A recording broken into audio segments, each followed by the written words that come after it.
فقد قال النبي صلى الله عليه وسلم يا أيها الناس إن الله يقول لكم مروا بالمعروف وانهوا عن المنكر قبل أن تدعوا فلا أجيب لكم وتسألوني فلا أعطيكم وتستنصروني فلا أنصركم أو كما قال رسول الله صلی اللہ علیہ وسلم۔ محترم صدر جلسہ، حضرات علماء کرام، اصلاح معاشرہ جمعیت علماء ہند کی تمام تر تحریکوں اور لائحہ عمل کے لیے ایک ریڑھ کی ہڈی کی حیثیت رکھتا ہے۔ اصلاح معاشرہ قرآن کا دیا ہوا ایک نام ہے، ایک کام ہے اور ایک تحریک ہے۔ سماج میں پھیلی ہوئی وہ برائیاں جو سماج کو ختم کرنے کے لیے کافی ہوتی ہیں، ان تمام تحریکوں کو قرآن و حدیث کی روشنی میں امت مسلمہ کو صحیح راستے پر لانے کے لیے اصلاح معاشرہ کیا جاتا ہے، اور جمعیت علماء اپنی تمام یونٹوں کو اس بات کی تاکید کرتی ہے کہ اصلاح معاشرہ کیا جائے، امر بالمعروف اور نہی عن المنکر کیا جائے۔ یہ قرآن کا پیغام ہے، یہ امت مسلمہ کے وہ اوصاف ہیں جو اللہ رب العزت والجلال نے قرآن کریم کے اندر دیا ہے۔ اللہ نے فرمایا والمؤمنون والمؤمنات بعضهم اولیاء بعض یأمرون بالمعروف وینہون عن المنکر، کہ اللہ کے وحدانیت پر ایمان رکھنے والے مرد ہو یا عورت، ان کے اوصاف قرآنی میں ایک اوصاف، ایک وصف یہ ہے کہ وہ امر بالمعروف اور نہی عن المنکر کرتے ہیں۔ میں نے آپ کے سامنے ایک حدیث پڑھی ہے، اس حدیث کی راوی ہیں حضرت عائشہ صدیقہ رضی اللہ تعالی عنہ۔ وہ فرماتی ہیں کہ ایک موقع پر اللہ کے نبی گھر میں تشریف لائے، آپ کے چہرے پر مسکراہٹ نہیں تھی، آپ کے چہرے پر خوشی کے آثار نہیں تھے، بلکہ غم کے آثار تھے۔ میں گھبرا گئی، آپ نے وضو کیا، وضو کر کے مسجد میں چلے گئے اور منبر پر جا کر بیٹھ گئے۔ حضرت عائشہ فرماتی ہیں کہ میں نے دروازے پر کھڑے ہو کر کے کان لگا کر کے سنا، آپ نے منبر پر چڑھ کر کے فرمایا یا ایھا الناس، اے لوگوں، ان اللہ یقول لکم مروا بالمعروف وانہوا عن المنکر، اے لوگوں، اللہ رب العزت والجلال تمہیں حکم کرتے ہیں کہ امر بالمعروف اور نہی عن المنکر کرو، قبل اس کے کہ تم اللہ سے دعائیں مانگو، اللہ تمہاری دعاؤں کو قبول نہ کرے۔ اس وقت کے آنے سے پہلے تم امر بالمعروف اور نہی عن المنکر کرو جب تم اللہ سے فریاد کرو اور اللہ تمہاری فریاد کو نہ سنے، اللہ سے تم مدد طلب کرو اور اللہ تمہاری مدد نہ کرے۔ اس سے پہلے تم امر بالمعروف اور نہی عن المنکر کرو اگر یہ چاہتے ہو کہ اللہ رب العزت والجلال کی رحمت اور اللہ رب العزت کی مدد تمہارے درمیان آئے، تمہاری زندگی کے اندر آئے۔ تو اے لوگوں، علماء، خطباء، ائمہ اور قوم کے اور برادریوں کے بڑے اور سرداروں سے اللہ کا حکم ہے کہ تم امر بالمعروف اور نہی عن المنکر کرو، اچھائیوں کا سماج میں حکم کرو اور سماج میں پیدا ہونے والی برائیوں سے روکتے رہو۔ اور یاد رکھو، اصلاح معاشرہ اس کا نام نہیں ہے کہ آپ کھڑے ہو کر کے صرف نکاح اور برات کے بارے میں آپ تاکید کریں، بلکہ اصلاح معاشرہ کے سلسلے میں وہ تمام چیزیں ہیں جو اسلام کی 5 بنیادیں اور ستون ہیں۔ فرماتے کہ عقائد سے بتاؤ، عقائد کے بارے میں محنت کرو اور لوگوں کو بتاؤ کہ ہمارے عقیدے کیا ہونے چاہیے، لوگوں کو بتاؤ کہ ہماری عبادات کیسی ہونی چاہیے، لوگوں کو بتاؤ ہمارے اخلاق، معاملات، معاشرت ہمارے کیسی ہونی چاہیے، تب جا کر کے سماج میں سدھار پیدا ہوگا۔ اور اگر ہم سب ہاتھ پہ ہاتھ دھرے بیٹھے رہے، جمعیت علماء ہند اور اس کے ذمہ داران آپ پر بار بار توجہ دلاتے رہے، اور آپ اپنے مدرسوں میں، اپنی مسجدوں میں بند ہو کر کے بیٹھ جائیں، اور یاد رکھیے آپ کا یہ بیٹھنا ہمیں وہاں تک پہنچا دے گا جو آج ارتداد کی لہر ہم اپنی بچیوں کے اندر دیکھ رہے ہیں۔ اور یاد رکھیے، میں آپ کو توجہ دلانا چاہتا ہوں کہ ہمارے اگر کوئی مسلمان بے نمازی ہے، اگر کوئی مسلمان روزہ نہیں رکھتا اور ساری برائیاں اس کے اندر ہیں، میں اس پر محنت کروں، آپ محنت کریں، وہ مہینے میں، سال میں، 40 دن میں، 4 مہینے میں وہ راستے پر آ سکتا ہے، لیکن میری سماج کی وہ برائیاں جو آج ہمارے نوجوانوں کے زندگی کے اندر جنم لے چکی ہیں، وہ نشہ، وہ شراب، اسمیک، چرس، گانجا، افیم، ڈوڈا، انجیکشن، سیرپ، گولیاں، ان تمام چیزوں کو، یہ وہ چیزیں ہیں جو لت پڑ گئی ہیں، جو موت کے دہانے پر قبر میں لے جا کر کے ان کا ساتھ چھوڑے گی، اس سے پہلے نہیں چھوڑ سکتی۔ اس لیے میرے بھائیوں، کھڑے ہو جاؤ، اور جو یہ کام کر رہے ہیں سماج میں، ان کے ہاتھ کو پکڑو، ان کو روکو، ان کی ٹھوڑی میں ہاتھ ڈالو، ان کی رات اور دن کی زندگی پر نگاہ رکھو کہ کون بچے ہمارے جا رہے ہیں، کہاں جا رہے ہیں، کون نشہ کر رہا ہے، کون نشے کو بیچ رہا ہے، کون نشے کو آگے بڑھا رہا ہے، ان کے ہاتھ کو پکڑو، ان کو اگر وہ نہیں مانتے تو ان کا واک آؤٹ کرو، اور ان کے کھانے پینے، ان کے مرنے جینے میں شریک ہونا بند کرو۔ اگر نہیں کرو گے تو یاد رکھیے یہ برائیاں یہاں نہیں رکیں گی، کل ان کے گھر میں ہیں، کل کو آپ کے گھروں میں آئے گی، آپ 8 آنسو روئیں گے، کوئی پوچھنے والا نہیں رہے گا۔ اصلاح معاشرہ آپ کو یہ پیغام دیتا ہے کہ آپ اپنے گلیوں، محلوں اور گاؤں اور دیہاتوں میں جا کر کے اصلاح معاشرہ کا نظام بنائیں، اسی طریقے پر جو جمعیت علماء ہند نے آپ کو نظام دیا ہے۔ اللہ ہم سب کو عمل کی توفیق عطا فرمائے۔ وآخر دعوانا الحمدللہ رب۔ جزاک اللہ خیرہ، جزاک اللہ خیرہ۔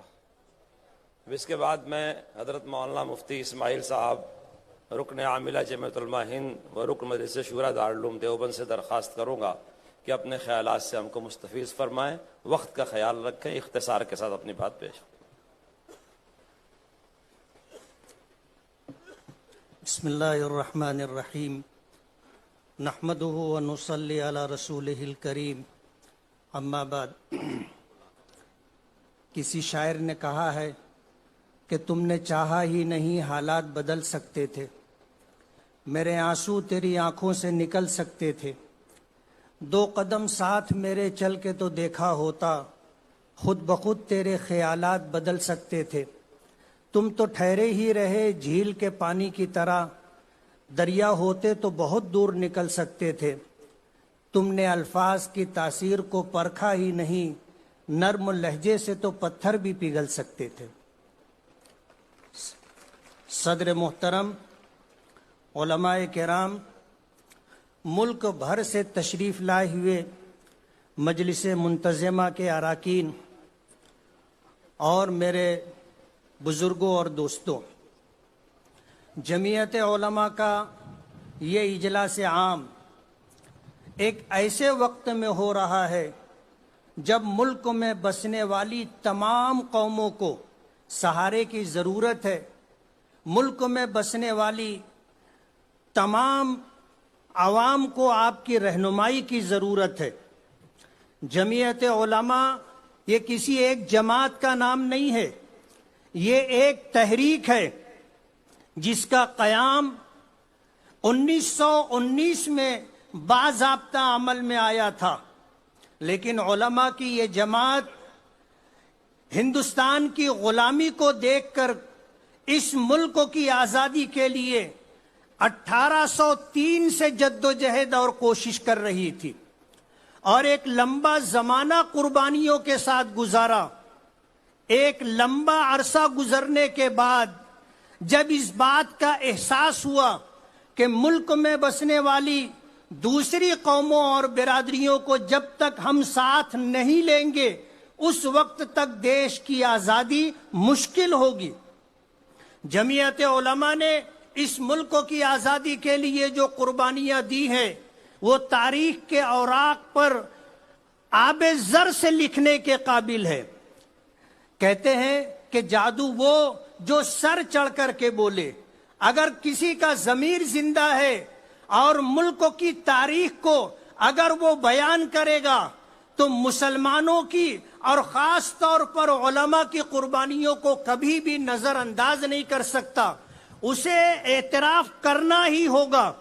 جمعیت علماء نے ہمیشہ ایسے وقت میں جب ملک و ملت کو سہارے کی اور رہنمائی کی ضرورت تھی اجلاس کا انعقاد کر کے ملک کو ایک راہ دکھانے کی کوشش کی ہے.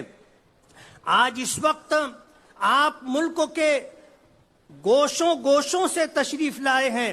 کشمیر سے لے کے کنیا کماری تک آج جو حضرات ارکان مرکزیہ جمعیت علماء کی دعوت پر آج بمبئی کے آزاد میدان میں جمع ہیں، آپ کو صدر محترم کی طرف سے جو پیغام دیا جائے گا اسے آپ امانت سمجھیں اور اسے لے جا کر کے اپنے اپنے علاقوں کے اندر عام کرنے کی کوشش کریں. اور جو پیغام آپ کو دیا جائے گا اس پر دل و جان سے عمل کر کے ملت اسلامیہ کے ساتھ ساتھ ملک میں بسنے والوں کی رہنمائی اور ان کے سہارے کا کام کریں. میں زیادہ وقت آپ کے درمیان حائل نہیں رہنا چاہتا، لیکن آپ کو یہ بتانا چاہتا ہوں کہ پورے ملک میں آج جس طرح کے حالات ہیں، ہم ہی نہیں آج اس دیش میں جتنے لوگ، جتنی برادریاں، قومیں اور سیاسی تنظیمیں، جماعتیں اور جتنی بھی مذہبی تنظیمیں ہیں سبھی پریشان ہیں. آج اس وقت ضرورت اس بات کی ہے کہ ملک کی جمہوریت کو باقی رکھنے کے لیے، ملک میں پیار محبت اور ملک میں بھائی چارگی باقی رہے، اس کے لیے ہم سب کی یہ ذمہ داری ہے کہ ہم مل جل کر کے کوشش کریں اور ملک کے قانون، سنویدھان، یہاں کی جمہوریت، سیکولرزم اور آپس کے بھائی چارے اور پیار محبت کو باقی رکھنے کے لیے ہم سے جو ممکن ہو وہ قربانی دینے سے دریغ نہ کریں. میں وقت کم ہے، اس بات کا احساس کرتے ہوئے اپنی بات ختم کروں گا، لیکن یہ کہنا چاہوں گا کہ مایوس ہونے کی ضرورت نہیں ہے. حدیث پاک میں آتا ہے ان قلوب عباد اللہ بین اصبعی الرحمن یقلبها کیف یشاء. ہمارے معاملات اچھے ہونے چاہیے.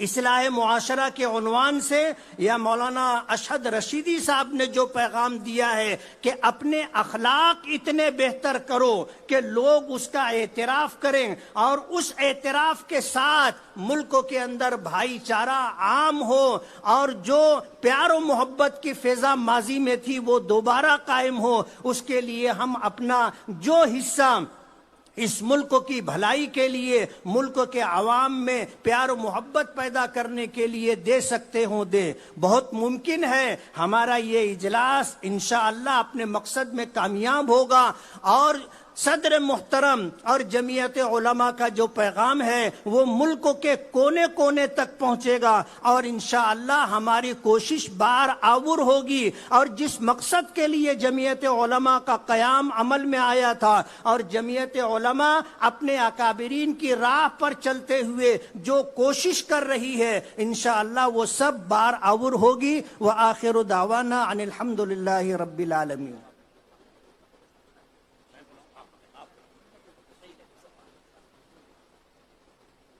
ہمارے میزبانوں اور محسنوں میں شہر بمبئی میں ایک نام بہت معروف ہے، بشیر موسیٰ پٹیل صاحب. میں ان سے درخواست کروں گا وہ 2-4 منٹ میں اپنے احساس اور جذبات کا اظہار فرمائیں. وہ حضرت کو استقبال کرنا چاہتے ہیں، ان کے کلمات معذرت کر رہے ہیں، آ رہے ہیں، لے آئیے ان کے خدام جلدی سے۔ یہ پرچے والے کہاں ہیں؟ بصیرت والے، یہ ہفت روزہ بصیرت کے مدیر صاحب کہاں ہیں؟ تشریف لائیں۔ یہ ہفت روزہ بصیرت ہے، اس کا خاص جمعیت علماء کا نمبر ہے، حضرت صدر محترم کے ہاتھوں اس کا اجرا ہو رہا ہے۔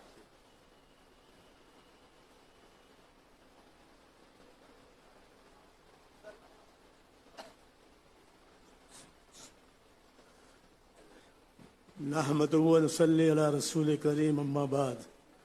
عزت مآب قبلہ محترم ہندوستان کے مسلمانوں کی فکر کو بیدار کرنے والے ایسی عظیم الشان ہستی یہاں بیٹھی ہے جس کا نام ہے سید ارشد مدنی صاحب۔ آپ لوگوں کا سب کا شکر گزار ہوں کہ ہندوستان کے کونے کونے سے ایک درس، ایک سبق، ایک سرکار دو عالم صلی اللہ تعالی علیہ وسلم جس بے چینی سے ان انسانوں کے لیے آئے اور دین حق کا کلمہ لا الہ الا اللہ محمد الرسول اللہ جو پیغام دیا ہے ہمارے سرکار نے، لیکن آج ہمیں دکھ ہے کہ ہر گھر کے اندر تقریباً دیکھا جائے تو ماں باپ کی عزت نہیں ہے، نشہ کرتے ہیں، کالجوں میں نشہ کرتے ہیں، مدرسوں میں جو جاتے وہ دین سیکھتے ہیں۔ آج ہمارے ہر گھر کے اندر بے نمازی کا ماحول ہے۔ خدا کے بندو، آپ جیسے جو سبق دیا ہے، اتنی بڑی قربانی دے کے حضرت سید ارشد مدنی صاحب بیچارے وہاں سے یہاں تک اس دیش کی فکر کے اندر ان نوجوانوں کی فکر کے لیے ایک سبق دیا ہے۔ میں زیادہ وقت نہیں لینا چاہتا ہوں، اور یہ جو قربانی دیے مہاراشٹر کے صدر صاحب نے، جمعیت العلماء کے ان کے ساتھیوں نے، اللہ ان کو بے حد جزائے خیر دے۔ اور ایک سبق اور انہوں نے دیا ہے، کنتم خیر امتین، اور اس کے اندر نہیں انل منکر کی جو بات بڑے ہمارے محترم مولانا صاحب نے بتائی، اس کے اوپر اگر ہم عمل نہیں کریں گے تو ہم برباد ہو جائیں گے۔ ہمیں اللہ کی رسوی کو مضبوطی سے پکڑنا ہے، اللہ کے نبی کے احکام پہ چلنا ہے، تو ہی ہم ترقی کریں گے۔ ایک دوسرے کو گالی دینا، غیبت دینا، کسی کا حق مار دینا، فساد کرنا، اس ملک کے لیے، امن کے لیے جو قدم اٹھایا ہے، چاہے کوئی بھی ہو، لیکن یہ ہندو ہو چاہے مسلمان، چاہے کوئی بھی قوم کا ہو، اس سے محبت کرے، اپنے پڑوسیوں کا حق ادا کرے، یہ نہیں کہ اس سے جھگڑا کرے۔ میں زیادہ وقت نہ لیتے ہوئے آپ تمام لوگوں کا، جرنلسٹ کا، پولیس کا شکر گزار ہوں کہ انہوں نے قربانی دے کے ہم سب دعا گو ہیں کہ حضرت نے جو نصیحت کی اس کو عمل کریں۔ وآخر الدعوانا ان الحمد للہ رب العالمین۔ مجھے جو موقع دیا جمعیت والوں نے، میں شکر گزار ہوں۔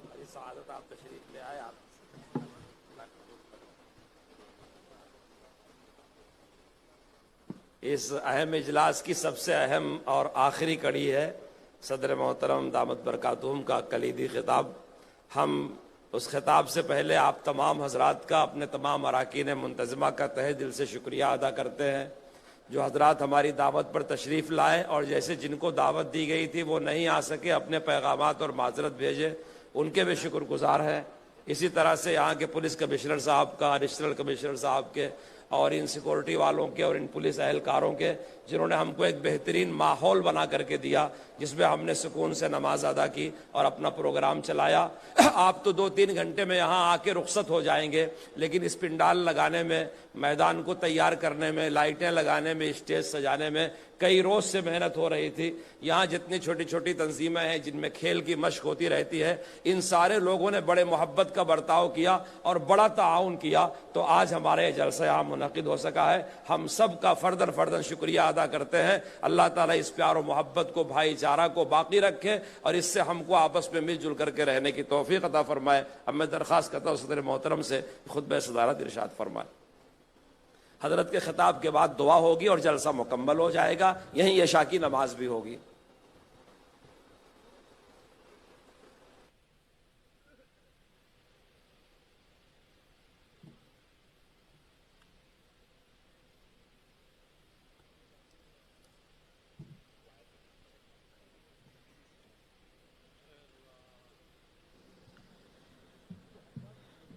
بسم الله الرحمن الرحيم. الحمد لله نحمده ونستعينه ونستغفره ونؤمن به ونتوكل عليه ونعوذ بالله من شرور أنفسنا ومن سيئات أعمالنا. من يهده الله فلا مضل له ومن يضلله فلا هادي له. ونشهد أن لا إله إلا الله وحده لا شريك له. ونشهد أن سيدنا ومولانا محمدا عبده ورسوله. أما بعد، علماء کرام، شہر کی مقتدر شخصیتیں، اس جلسے میں شریک ہونے والے، خاص طور پر صوبہ مہاراشٹر کے جمعیت کے ورکرز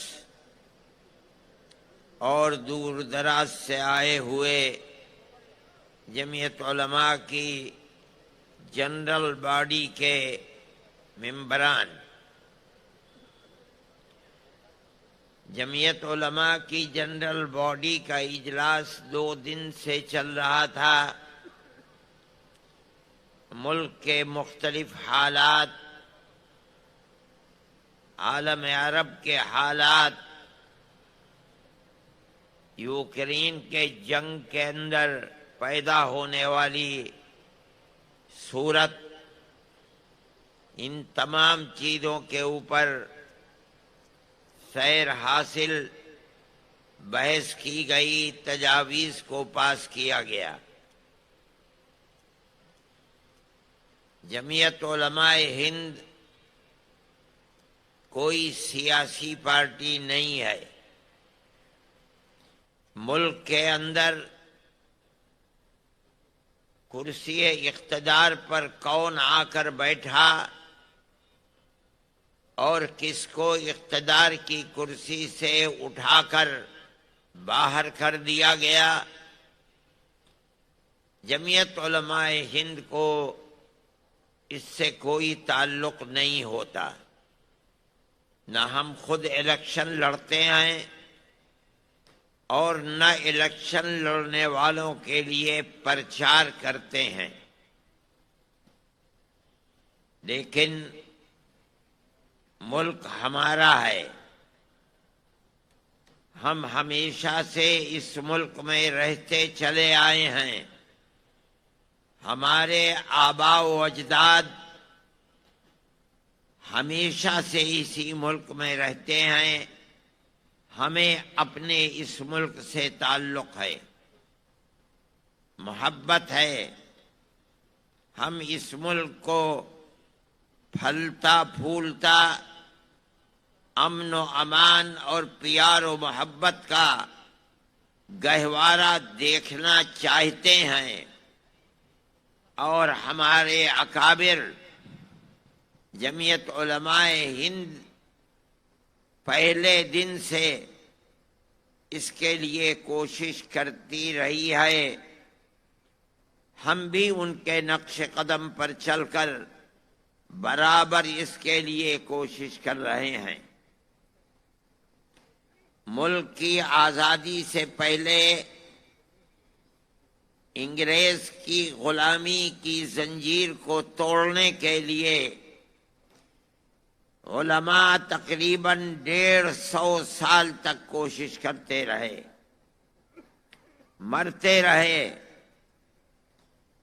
پھانسی کے پھندے اپنے گلوں کے اندر ڈلواتے رہے، لیکن 150 سال تک ان کی ہمت اور جرأت برابر اپنی جگہ کے اوپر قائم رہی۔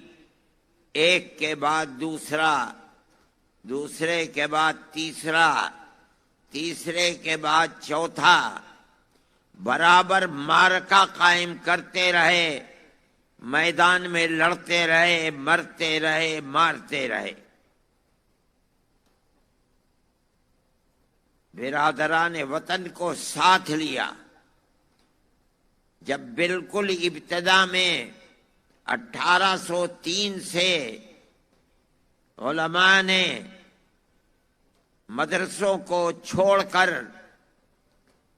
میدان میں آ کر انگریز کے حکومت ایسٹ انڈیا کمپنی کی مخالفت کی تھی، وہ دور بہت سخت دور تھا. تنہا میدان کے اندر صرف اور صرف علماء تھے جنہوں نے اعلان کیا کہ انگریز کی غلامی حرام ہے. لیکن سن 1831 میں جب بالا کوٹ کے میدان میں شکست کا سامنا ہوا تو انہوں نے برادران وطن کو ساتھ لیا.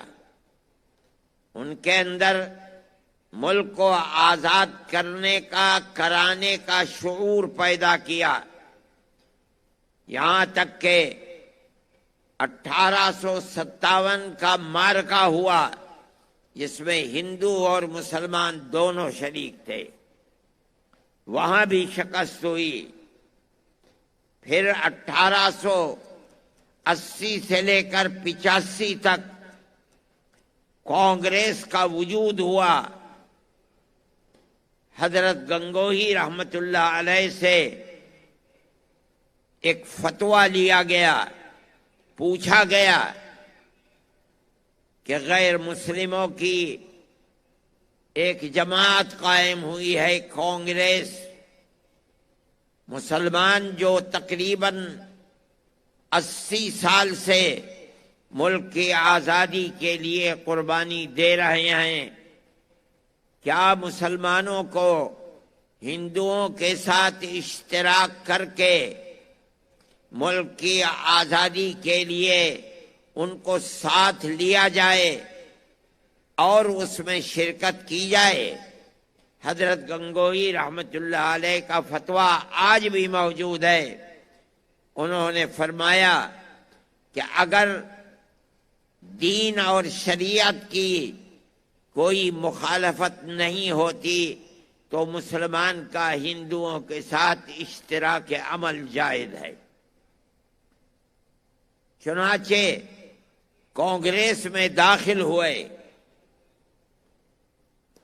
کانگریس کا بنیادی مقصد اس وقت صرف یہ تھا کہ 1831 اور 1857 میں جو 2 جنگیں ہو گئی ہیں انگریزی حکومت کے ساتھ، اور جو انگریزی حکومت ملکہ برطانیہ سے لے کر یہاں تک جو ہندوستانیوں کے خلاف ایک ذہن بن گیا ہے، اس ذہن کو بدلا جائے. ملک کی آزادی ان کے سامنے نہیں تھی.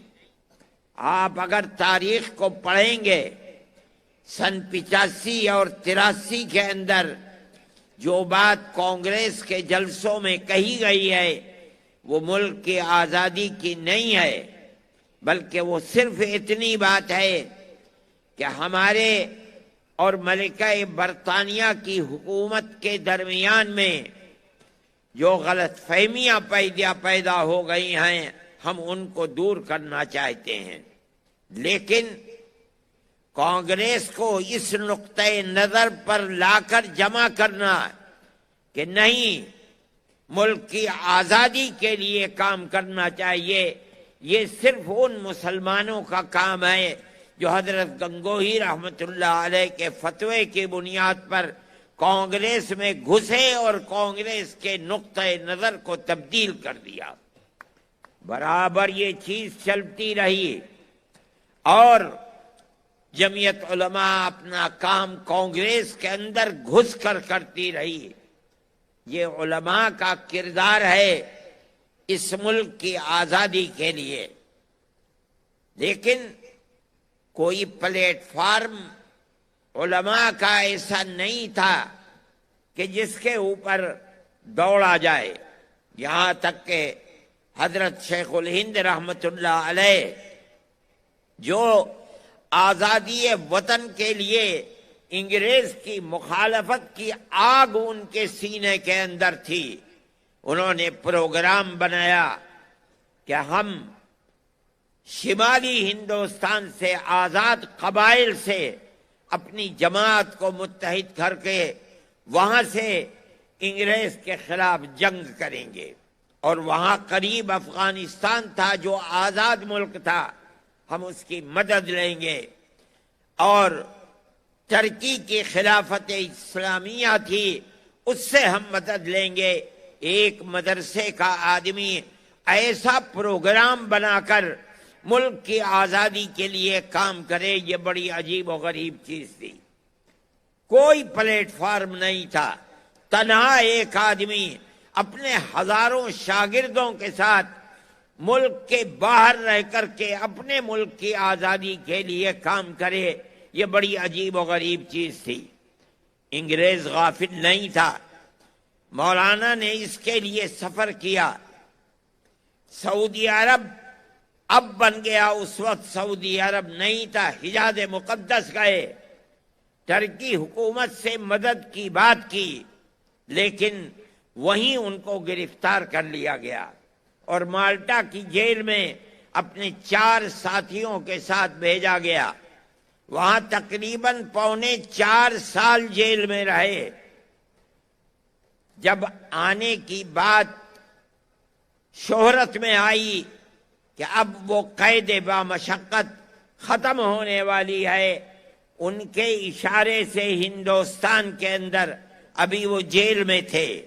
سن 1919 کے اندر جمعیت علماء کی بنیاد رکھی گئی، ابھی تک آئے نہیں تھے۔ سن 1920 میں حضرت تشریف لائے اور یہاں آ کر کے وہ فوراً اس پلیٹ فارم کے اوپر دوڑنے لگے۔ جمعیت علماء ہند کا دلی کے اندر جلسہ ہوا، اس میں حضرت شیخ الہند رحمت اللہ علیہ کو پہلا صدر بنایا گیا۔ ان کے دل کے اندر ایسی آگ تھی انگریز کی مخالفت کی، جس نے اس ملک کے سب بسنے والوں کو غلام بنا لیا تھا، کہ اس آگ کے تھمنے کا نام نہیں تھا۔ وہ برابر لڑتے رہے یہاں تک کہ اس دنیا سے چلے گئے۔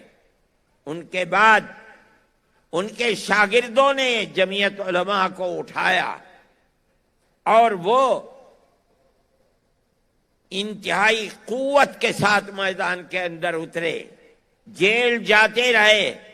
مولانا مفتی کفایت اللہ صاحب ان کے شاگرد تھے، مولانا مدنی ان کے شاگرد تھے، مولانا احمد علی لاہوری ان کے شاگرد تھے۔ ان لوگوں نے اٹھایا اور اٹھا کر ملک کی آزادی کے لیے چلے، بار بار جیل جاتے رہے۔ کم و بیش اپنی 80 سالہ زندگی میں 10 سال انگریز کی جیلوں کے اندر گزارا۔ کیوں؟ اپنے اقتدار کے لیے نہیں، کرسی اقتدار پر بیٹھنے کے لیے نہیں، بلکہ اپنے ملک کو آزاد کرانے کے لیے۔